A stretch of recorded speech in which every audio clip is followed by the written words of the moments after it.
Listen up, because I'm only going to say this once. My name is Ibrahim Traoré, President of Burkina Faso, and I'm here to tell you something that's been burning in my heart and in the hearts of millions across Africa. We are done staying silent. We are done bowing down.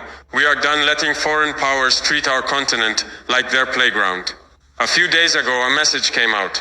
Words they say came from Benjamin Netanyahu, the Prime Minister of Israel. They claim he warned African leaders to stay in line or face consequences. Whether he said it or not, I don't care. The message was loud and it was clear. Some people still think they can threaten us, scare us and control us. Well, I've got a message of my own and I'm speaking it loud and clear, not just to Netanyahu, but to anyone who thinks Africa is theirs to bully. We are not your colony. We are not your pawns. We are sovereign and we will fight for our freedom with everything we've got. Let me take you back to that moment in Ouagadougou, our capital. I stood in front of cameras, journalists, and my people. The room was packed, and you could feel the tension in the air. Everyone was waiting to see what I'd say. I didn't have a script. I didn't need one. When you're speaking the truth, the words come straight from the heart. I looked into the camera, and I spoke directly to Netanyahu. I said, we are no longer colonies. We are sovereign nations. If any foreign leader thinks they can threaten Africa into submission, they are gravely mistaken. The room went quiet. You could hear the weight of those words settle over everyone. But I wasn't done. I leaned forward and said, let me make this crystal clear to you, Mr. Netanyahu. Burkina Faso does not answer to Tel Aviv. We don't answer to Washington.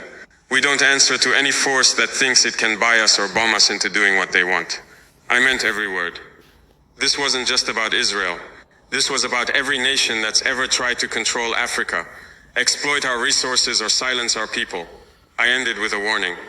If you come for one of us, you come for all of us. Africa is not yours to threaten. You might be wondering why I chose to speak out like that. Why not stay quiet like so many leaders before me?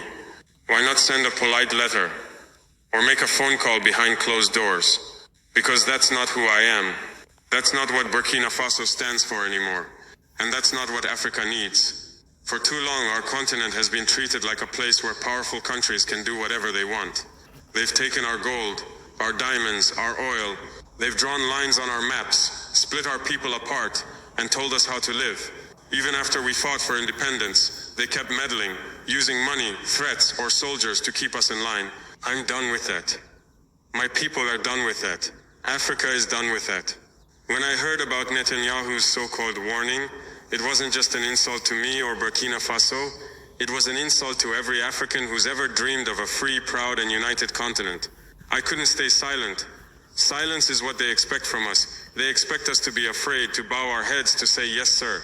But I'm not that kind of leader. I'm here to fight for my people, for our dignity and for our future. And I know I'm not alone. After I spoke, something incredible happened. My words didn't just stay in that room in Ouagadougou. They spread like wildfire. People started sharing the video of my speech on X, Telegram, WhatsApp, everywhere. Within hours, millions of people had seen it. Not just in Burkina Faso, but across Africa and beyond. Young people in Mali, farmers in Niger, students in Guinea, activists in South Africa. They all heard my voice and they felt it. They weren't just listening to me, they were hearing their own hopes, their own anger, their own dreams. In Mali, my brother Colonel Assimi Goïta shared the clip on social media. In Guinea, Mamadi Doumbouya stood up and said he's with me. Across Telegram groups, people started using hashtags like Africa will not bow and we stand with Traoré. Those words weren't just slogans, they were a battle cry. They were a sign that Africa is waking up. We're not just a bunch of countries anymore. We're a family. And when one of us is threatened, we all stand together. Let me tell you what sovereignty means to me. It's not... Oh man, it's getting spicy, right? So, first and foremost, I want to give all honor and glory to Yahweh, Bahashim Yahushai, Bahashim Rakaha Kodash. Double honors to the elders and apostles of GMS who I learned from. Shalom to those elect, preaching His word in truth, sincerity. To you ribs, to you sisters out there learning silence and staying in order, I say to you all, Shalom. Man. Like this is not even a surprise, to be honest with you. You know, we got, Russia with the BRICS, always trying to figure ways out to overthrow the power of the West, man, of Babylon, right? So he made the BRICS. The BRICS stands for, Brazil, Russia, Iran, China, and Somalia. And Somalia is in Africa, right? So that whole structure trickled down, throughout the whole continent. So now the whole continent is, uniting against America, which was, it was just bound to happen. It was nothing you could do. It had to happen, right? So now Ham is collectively, together. I know we got, Jake, Southern Kingdom out there as well, because they believe that they're so-called Africans or Ham, so they're gonna get sucked into that. But the whole point is that Ham is uniting, right? And Russia is their protector. This is why they feel bold, because they have countries like China, Iran, and Russia,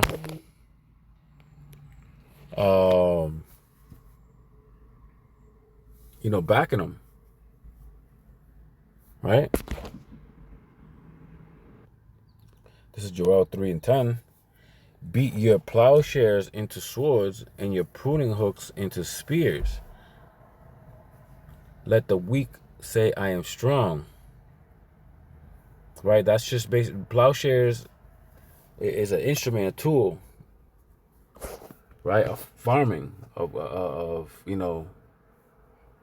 products and produce and things of that nature, to feed yourself, right? So, they're saying the Lord's saying here that turn your attention from farming and things of that nature to weapons, right? It says, and your pruning hooks into spears. Let the weak say, I am strong, right? Because a farmer is way different than a soldier,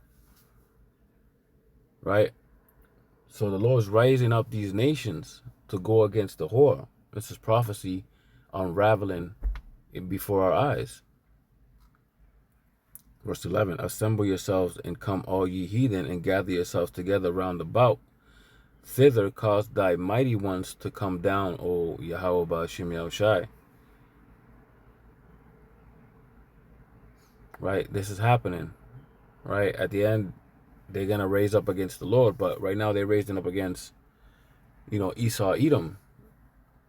The weak nations have become strong. This is a telltale sign of the end.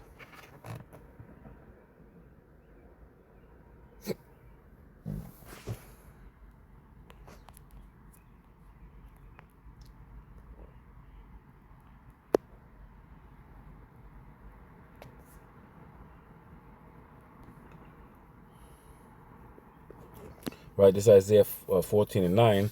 Hell from beneath thee is moved for thee to meet thee at thy coming. It stirreth up the dead for thee. Right?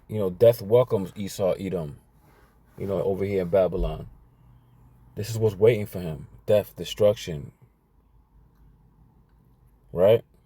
Because, let's go to verse 6.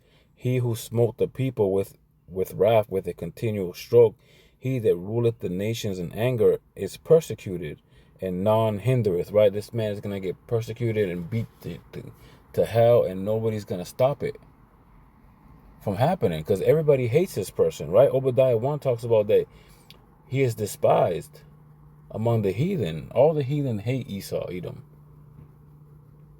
Right? Verse 9, hell from beneath thee is moved for thee to meet thee at thy coming. It stirreth up the dead for thee, even all the chief ones of the earth. It has raised up from their thrones all the kings of the nations.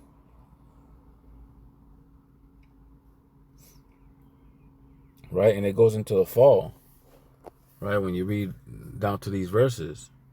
Matter of fact, we'll read a few more. It says, verse 10, all they shall speak and say unto thee, art thou also become weak as we? Art thou become like unto us?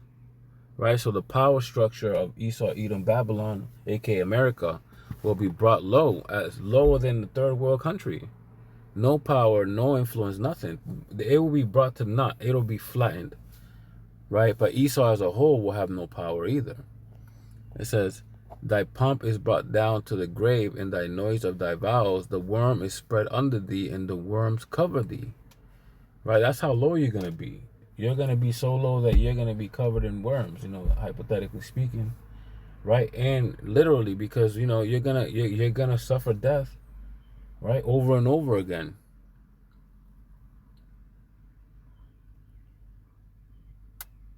This is verse 16. They that see thee shall narrowly look upon thee and consider thee, saying, is this the man that made the earth to tremble, that did shake kingdoms? Right? We're coming to a time where we're no longer gonna look at this man and say, hey man, he's got the he's got the power, he's got the up and up, he is above all. No, man, he's gonna be brought down to a point where people are gonna look at him like, they're gonna remember him saying like, this guy had power at one point. What happened to him?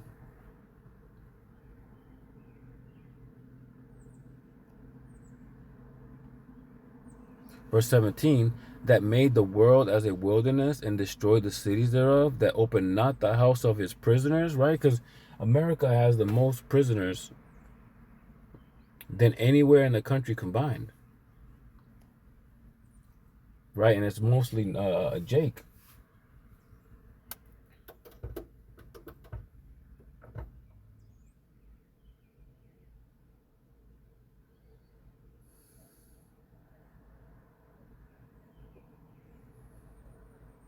All of the kings of the nations, even all of them, lie in glory, even one in his own house. But thou art cast down out of thy grave like an abominable branch.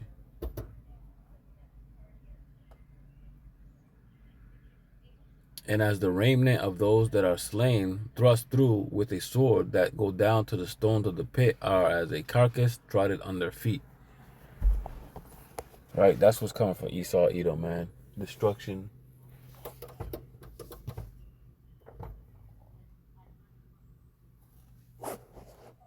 Pain, suffering, all the stuff that he caused under his watch.